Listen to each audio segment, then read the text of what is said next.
നമ്മൾ ചുറ്റും കാണുന്ന മിക്ക വസ്തുക്കളും പ്രകാശത്തെ കടത്തിവിടാത്ത വസ്തുക്കളാണ്. ഒപ്പേക്ക് അല്ലെങ്കിൽ അതാര്യം എന്ന് പറയുന്ന ക്വാളിറ്റിയുള്ള വസ്തുക്കളാണ് നമുക്ക് ചുറ്റും ഒരുപാട് കാണാനുള്ളത്. എന്നാൽ ചില വസ്തുക്കൾ മാത്രം പ്രകാശത്തെ അതിൻ്റെ ഉള്ളിലൂടെ കടത്തിവിടും. ഗ്ലാസിനെ ഒരു ഉദാഹരണമാക്കി എടുത്തതേ ഉള്ളൂ. എന്തുകൊണ്ടാണ് ഇത്തരം വസ്തുക്കളിലൂടെ, പ്രധാനമായും ഗ്ലാസ്സിലൂടെ പ്രകാശം കടന്നു പോകുന്നത് എന്നാണ് നമ്മളിന്ന് ചർച്ച ചെയ്യുന്നത്. നമസ്കാരം, സവാരുടെ പുതിയൊരു വീഡിയോയിലേക്ക് ഹൃദയം നിറഞ്ഞ സ്വാഗതം.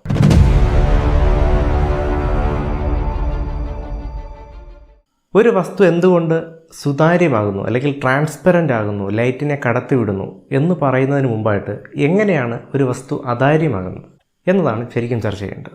നമുക്കറിയാം, എല്ലാ വസ്തുക്കളും ഉണ്ടാക്കിയിരിക്കുന്നത് ആറ്റങ്ങൾ അല്ലെങ്കിൽ മോളിക്യൂൾസ് കൊണ്ടാണ്. ഏറ്റവും അടിസ്ഥാനപരമായ ആറ്റങ്ങൾ കൊണ്ടാണ് എല്ലാ വസ്തുക്കളും ഉണ്ടാക്കിയിരിക്കുന്നത്. ഒരു ആറ്റത്തിൻ്റെ ഘടന നമ്മൾ നോക്കിക്കഴിഞ്ഞാൽ അതിൻ്റെ ഏറ്റവും പ്രധാനപ്പെട്ട ഭാഗം എന്ന് പറയുന്നത് ന്യൂക്ലിയസ് എന്ന് പറയുന്ന കേന്ദ്രഭാഗമാണ്.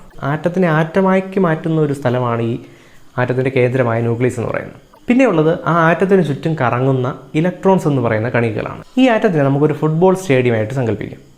ഒരു ആറ്റത്തിൻ്റെ മൊത്തം സൈസ് എന്ന് പറയുന്നത് ഒരു ഫുട്ബോൾ സ്റ്റേഡിയത്തിൻ്റെ അത്രയാണെന്ന് വിചാരിക്കുക. ഈ ഫുട്ബോൾ സ്റ്റേഡിയത്തിൻ്റെ ഏറ്റവും മധ്യത്തിലായി ഒരു ഈച്ച ഇരുന്ന് കഴിഞ്ഞാൽ ആ ഈച്ചയാണ് ആ ആറ്റത്തിൻ്റെ ന്യൂക്ലിയസ് എന്ന് പറയുന്നത്. ആ ആറ്റത്തിൻ്റെ വലുപ്പത്തെ അപേക്ഷിച്ച് വളരെ ചെറിയൊരു സൈസിലാണ് ന്യൂക്ലിയസ് എന്ന് പറയുന്ന ഏറ്റവും പ്രധാനപ്പെട്ട ഭാഗം ഇരിക്കുന്നത്.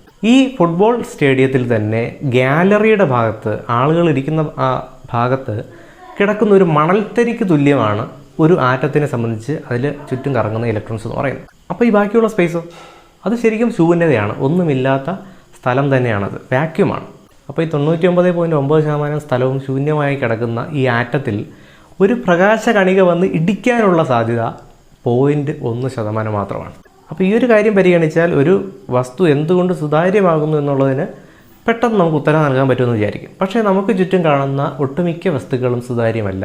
കാരണം മിക്ക വസ്തുക്കളും ലൈറ്റിനെ തടയുന്ന വസ്തുക്കളാണ്. എങ്ങനെയാണ് സംഭവിക്കുന്നത്? അവിടെയാണ് ഇലക്ട്രോൺസിൻ്റെ പ്രാധാന്യം വരുന്നത്. കാരണം ഒരു ആറ്റത്തിൽ ഇലക്ട്രോൺസ് അറേഞ്ച് ചെയ്യപ്പെട്ടിരിക്കുന്നത് വളരെ കൃത്യമായ ഊർജ്ജ നിലകളിലാണ്. അതായത് ഒരു ഡോർമിറ്ററി പോലെയാണ്. ഒന്നുകിൽ ഏറ്റവും അടിയിൽ കിടക്കാം, അല്ലെങ്കിൽ രണ്ടാമത്തേൽ കിടക്കാം, അല്ലെങ്കിൽ മൂന്നാമത്തേൽ കിടന്നുറങ്ങാം. ഇതിനിടയ്ക്കുള്ള സ്പേസ്, അല്ലെങ്കിൽ ഒന്നാമത്തെയും രണ്ടാമത്തെയും കട്ടിലിനിടയ്ക്കുള്ളൊരു സ്പേസിൽ ഒരിക്കലും നമുക്ക് കിടന്നുറങ്ങാൻ പറ്റില്ല. കാരണം ആർക്കും പറക്കാനുള്ള ശേഷി ഇല്ലാത്തതുകൊണ്ട് നമുക്കൊരിക്കലും ഇതിനിടയിലൊരു സ്ഥലത്ത് കിടന്നുറങ്ങാൻ പറ്റില്ല.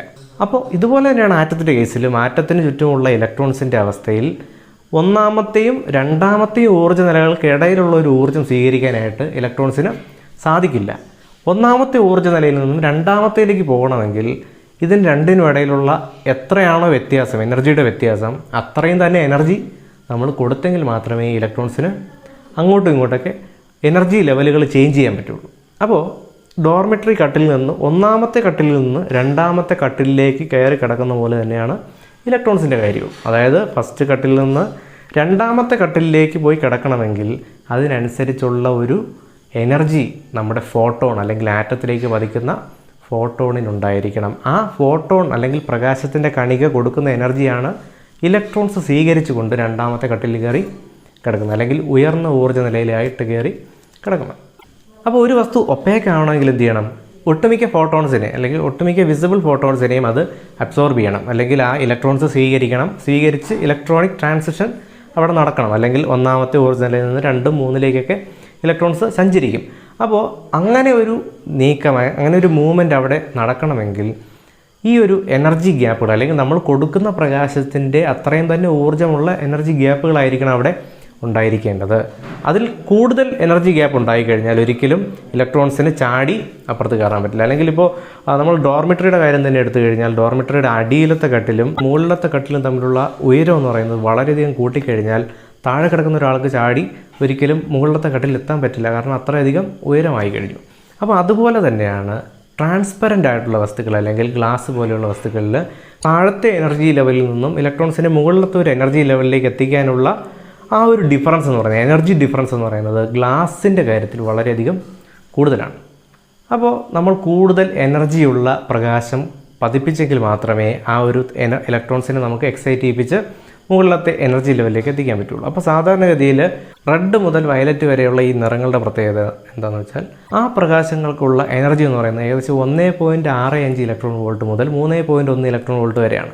ഒരു ഗ്ലാസിൻ്റെ ബാൻഡ് ഗ്യാപ്പ് എന്ന് പറയുന്നത് വളരെയധികം കൂടുതലാണ്. അതുകൊണ്ട് തന്നെ ഇലക്ട്രോൺസിനെ താഴത്തെ ലെവലിൽ നിന്നും മുകളിലത്തെ ലെവലിലേക്ക് എത്തിക്കാൻ വേണ്ടിയിട്ടുള്ള എനർജി നമ്മുടെ വിസിബിൾ ലൈറ്റിന് കണ്ണുകൊണ്ട് കാണാൻ കഴിയുന്ന പ്രകാശങ്ങൾക്കൊന്നും നൽകാൻ സാധിക്കില്ല. അതുകൊണ്ടാണ് അതിലൂടെ സാധാരണ പ്രകാശം അല്ലെങ്കിൽ വിസിബിൾ ലൈറ്റ് കൂളായിട്ട് കടന്നു പോകുന്നത്. എന്നാൽ അൾട്രാ വയലറ്റ് ലൈറ്റിൽ, അതായത് സാധാരണ വിസിബിൾ ലൈറ്റിനേക്കാൾ എനർജി കൂടിയൊരു പ്രകാശമാണ് അൾട്രാ വയലറ്റ് എന്ന് പറയുന്നത്.